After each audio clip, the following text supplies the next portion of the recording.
Oh, howdy. Looks like you didn't make it to King of the Hammers either now, did you? That's alright, we all make poor decisions in life. The best decision I promise you're gonna make all day is watching this video, because I'm gonna show you just exactly how I built this Toyota Tundra behind me for less than 7,500 bucks.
So I'm here now at the top of Cvt Falls, right about quarter mile in, and this is a stopping point for you if you have a two-wheel drive. This is the meta for off-roading in southern Arizona, and if you're anywhere close to Tucson, you've likely heard of Reddington Pass. This weekend I will be filming a video out here of doing the whole falls from the backside, back entrance, all the way through Three Feathers and back up to this spot I'm standing right now. Reddington Pass has been a longtime favorite of mine. I've wheeled out here since I was a kid. Had many trucks, and today I have my beautiful 2010 Toyota Tundra Rock Warrior model. Now, as I stated in the entry to this video, I built this rig for less than 7 or 7,500 bucks. I'll have to get that calculated exactly. I'm gonna give you the secrets. If you just bought a stock truck and you're tired of seeing that chrome garbage bumper up front and you're tired of the wheels and tires, I'm gonna give you a little secret as to how I did it. Now, it's really no secret at all. You can do this yourself. It's all about timing and patience. And I bought this truck 1 week before Christmas, which was about 6 weeks ago roughly. I had taken my 2015 Toyota Tacoma into a dealership. It had 122,000 miles on it. I saw this truck, I waited for a long time, and I basically traded. I stole this truck. Now, the no secret factor to finding aftermarket parts, bumpers, suspension, wheels, tires, etc., there's no secret. If you own a Facebook or Craigslist, mostly Facebook, which was my friend in this case, I found every single part on this truck off Facebook Marketplace. So these wheels, the TRD Pros, they're the older models. These came with the truck, and I wanted to keep these because the offset is so perfect on these. You can stuff 35s without an issue. I've seen people selling sets of 4 of these for 1,500 bucks. What, you don't want to hang out with me? 1,500 bucks on Facebook, and they're bought up in a day. The tires are Neomax MTs. They're Neo Terras. They're like a Chinese knockoff. I found these on Facebook Marketplace for, I think they were 700 brand new. I mean, it still has the tassels on it. These tires have been great. I've done a little wheeling, nothing serious yet. I don't know how they chunk out, but for 700 bucks for knockoffs, I don't get a warranty, but you can see these tires are great, and after plenty of research, I've kind of realized that these big name brands are all produced in the same factory as these little guys, and they just rebrand them and add on an extra 500 bucks to an MSRP, which is insane. So my front bumper here is a Chassis Unlimited. Again, I found it on Facebook Marketplace. I think I picked it up for 800 bucks from a guy out of Phoenix. He had the same truck, same model.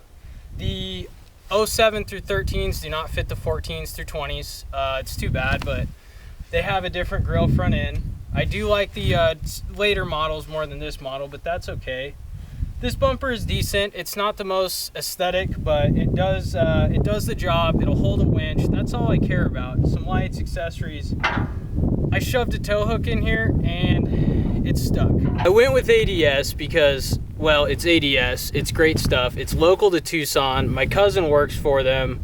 I picked these shocks up, pretty beat up. They're in need of some love for 800 bucks, and for a $250 rebuild, they're flawless now. These shocks are amazing. So I'm in 1,050 bucks into $2,500 shocks. I couldn't be more excited. My uppers, I'm running Camberg Uniballs. They came from four-wheel parts. This is probably the only thing I bought brand new on this truck so far. They were about 800 bucks, but they're fantastic. I've ran Total Chaos in the past. Let's see, what else? Had Icon Uniballs. Icon are junk. I've never had good luck. They always leak. The coilovers, that is, not the Uniballs. And let's see, my Total Chaos were very noisy. Now, I put maybe 1,000 miles on these so far, but there's not been a noise out of these shocks, and Uniballs, and I absolutely love them.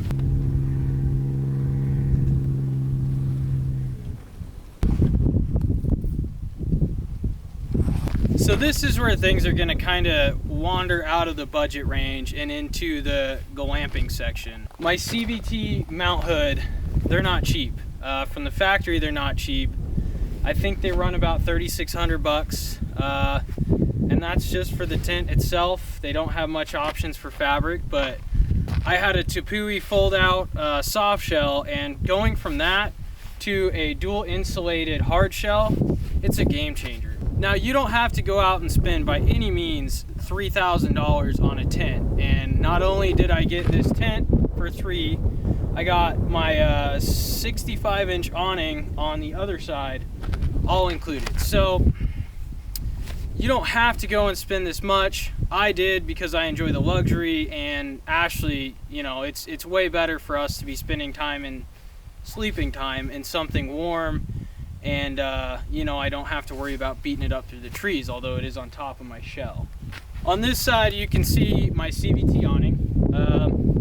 Pretty basic. Eventually, I'm probably going to go with a bat wing of some brand.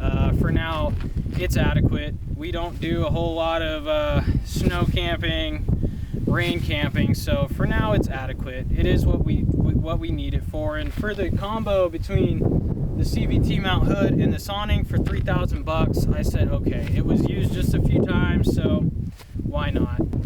As for the camper shell, this is where things get technical in Facebook Marketplace. The thing to do if you're looking for a color match shell in a truck size that comes, you know, in a 5-foot bed, a 6.5 foot, and an 8 foot, it can be rather challenging to find these sizes color matched without having to paint it yourself.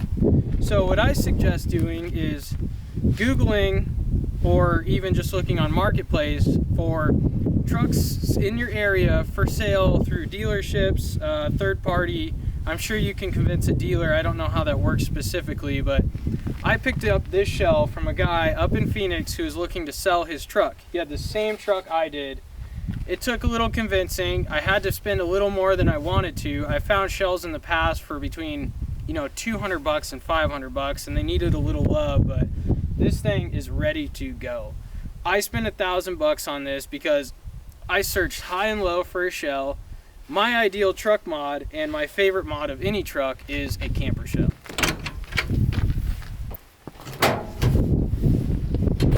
Now, I'm not super happy about the way this shell is currently mounted. It might be hard for you to see, but I'm just running 4 C-clamps on each corner. And it does the trick, but I need to get some legit camper shell clamps, but for now this works. I'm not also enthused with my Yakima track bar system I have on top. It's kind of loose and janky. I will be doing something else with that eventually, but it's kind of hard to tell in reference, but the amount of space you have in here on a 6.5 foot bed, this is basically an SUV now. I have cargo nets on top. This is where I store my CVT ladder. I keep my toolbox in here too. That's that Husky box in the back on rollers. It currently sits on these mats I bought from Harbor Freight. They're about a 1/2 inch thick. They don't slide. I have them Velcroed to the bed plastic in here, and that box in the back, my toolbox, is ratchet strapped for now until I get a better mounting solution. I am in the works of getting a truck bed slide so I can mount my fridge back here. I also run these. They're like knockoff Pelicans from Harbor Freight. They do a great job. The foam is a little weird on the inside. It doesn't hold very well, but this thing was like 26 bucks, and I keep my drone in it. I keep my camera gear in the other ones, and they do great. I also keep some spare towels in here, usually run them up top. And right here I keep my ARB tire deflator, because you know, it's nice to have it accessible when you need it. So I'm about to run out of sunlight up here on Reddington Pass. It's currently February 2nd, 2022. This is as far as I've gotten with this rig so far. I love it. I've had 4 Toyotas in the past, all have been Tacomas. Switching over to a full size with a 5.7 is just amazing. The TRD Rock Warrior Edition comes with 430 gears. It's just way better than a mid-size truck. I grew up in my dad's 01 Tundra, and that thing, he still has it. It has almost 400,000 miles on it. These platforms are just, they're bulletproof, and I am in love with this truck. I haven't found a truck like this that I have just been infatuated with since my 2nd gen Tacoma, which I will post a picture of it right now. And that's the best truck I've ever owned. I put my heart and soul in that, and I'm back here reliving it in this truck. So I hope you guys enjoyed. This has been my budget build so far. I hope this helps at all. I hope you can time it out and find your aftermarket parts just as I did. I still have a bit more to do. I need some sliders. I need to do the rear end. I'm going to go with Devers, and then probably match it up with ADS like I have in the front and go triple bypass. So if you guys enjoy this content, if you're enjoying everything I'm bringing to you, being outdoors, doing outdoor stuff with my wife and all our dogs, and just camping and loving life outside, as I hope you do too. So if you enjoy this, please give me a like, subscribe, hit the bell button, and I'll bring more to you.